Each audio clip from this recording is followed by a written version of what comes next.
Hi, so this is the life and times of King Senwosret III of the 12th dynasty, the 5th king of the 12th dynasty. He ruled Egypt from 1878 BCE to 1841 BCE for 37 years. So he inherited a real stable kingdom. What did he do during that time? Well, unfortunately, he went to war. He went to war in Kush. In year 8, he led a campaign to smite the Kushites. In year 10, again in year 16 and year 19. Now, for these four campaigns, what's that tell us? Well, there must have been quite a sophisticated civilization in the Kushite region at that time. Maybe they posed a threat to the gold mines in the area which the Romans called Nubia, and that's why the king needed to assert his authority.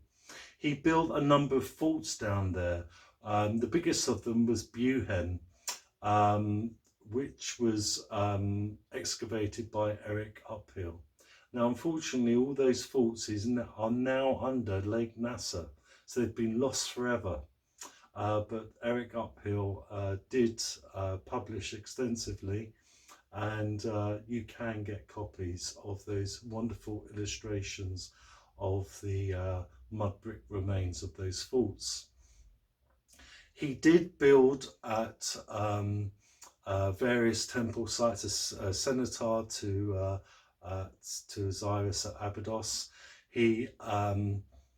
He decorated the inner shrine of Osiris with electrum, which was a mixture of silver and gold. So that was a big thing. He repaired the temple of Medamud, which was donated, which was the deity temple of the war god Montu. And he repaired the precinct of Amun at Karnak, and also the precinct of Nepepet Ra, who was Montuhotep II, his funeral complex on the west bank of Waset, which the Greeks called Thebes and we call Luxor today. So he was pretty active. He did a grand tour around the Red Sea, maybe to the fabled land of Punt, and he crowned himself, or he was known as by Manetho as the King of Ethiopia. So he was quite active during this time. He reformed the government again. There was a vizier for Upper Egypt, one for Lower Egypt, and a vizier for the head of the south, which was all the lands conquered during those Kushite campaigns. So there was a military presence in Kush, and it became its own district of governance under the kingship.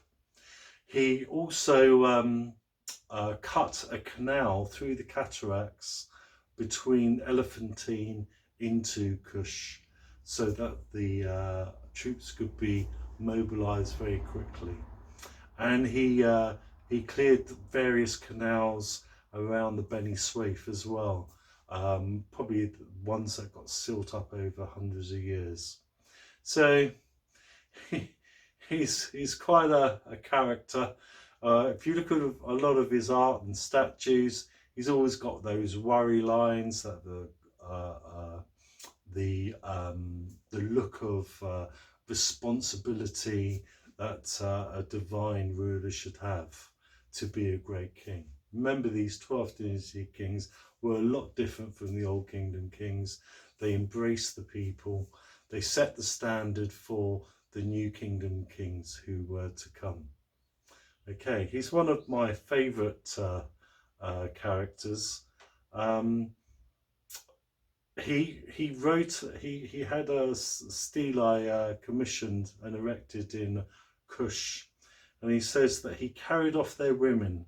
I carried off their subjects, went forth to their wells, smote their bulls. I reaped their harvests and set fire thereto. So he was really on the backs of the Kushites. We never know why, because the Kushites never gave us a record. but it gives us a very good indication that there is a sophisticated civilization in Kush. Right, well, I hope you've enjoyed this information video. Please press the subscribe button and I'll see you very soon. Bye for now.